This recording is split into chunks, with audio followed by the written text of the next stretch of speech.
How to grow hydroponic vegetables. As food costs continue to climb, it's time to consider growing your own. Luckily, thanks to the science of hydroponics, you can grow vegetables anywhere, even in a city apartment. Here's how. Hydroponics is the method by which plants are grown in a nutrient solution rather than soil.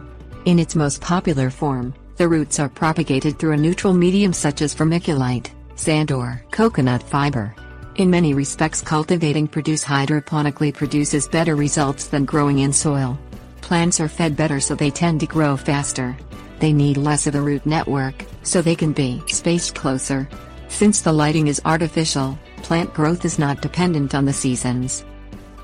Evaluate and choose your growing methods. One popular system is the wick method. The growing medium sits in a tray over a reservoir.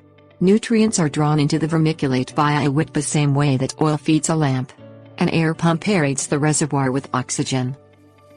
Water culturing uses a float of styrofoam that rests directly on the nutrient medium. Roots poke through, drawing nutrition from below. Here again, the reservoir is aerated by a pump. This method works best with vegetables that need a lot of water, like lettuce. A drip system is like any other drip irrigation, feeding liquid directly to the plant's roots. The big difference is that a nutrient medium is pumped. There are also more expensive, complicated options for larger scale operations. Decide on your nutrient medium. The three basic elements in all fertilizers are nitrogen, so that plants can produce new tissue, phosphorus for root growth, and potassium that promotes plant vigor. Fertilizer is rated by a series of 3 numbers, such as 12, 8, 10. This mix is 12% nitrogen, 8% phosphorus and 10% potassium. Other nutrients include sulfur, calcium, magnesium, boron, cobalt, copper, iron and manganese. Decide on what vegetables you want to grow and choose the appropriate formula for each crop. For example, a good choice for tomato fertilizer would be 8-16-16. It's better not to mix crops in the same medium, since each plant has different nutritional requirements.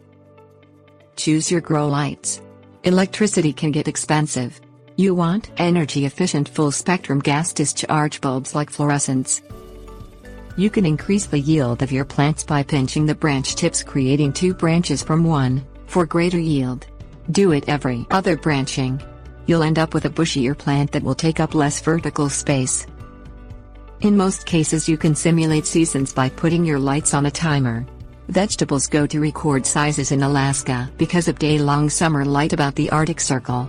You can fool your plants into thinking that it's the advent of fall, by cutting back on the time that your lights are on, thereby inducing your harvest. One fully integrated system to consider is manufactured by Hydroponic Industries, which makes a self-contained greenhouse, with energy-efficient fluorescent bulbs, supplied growing medium, fertilizer and ongoing soil analysis. The systems aren't cheap, starting at $380. But the products have proven popular with those growing high-end specialty crops.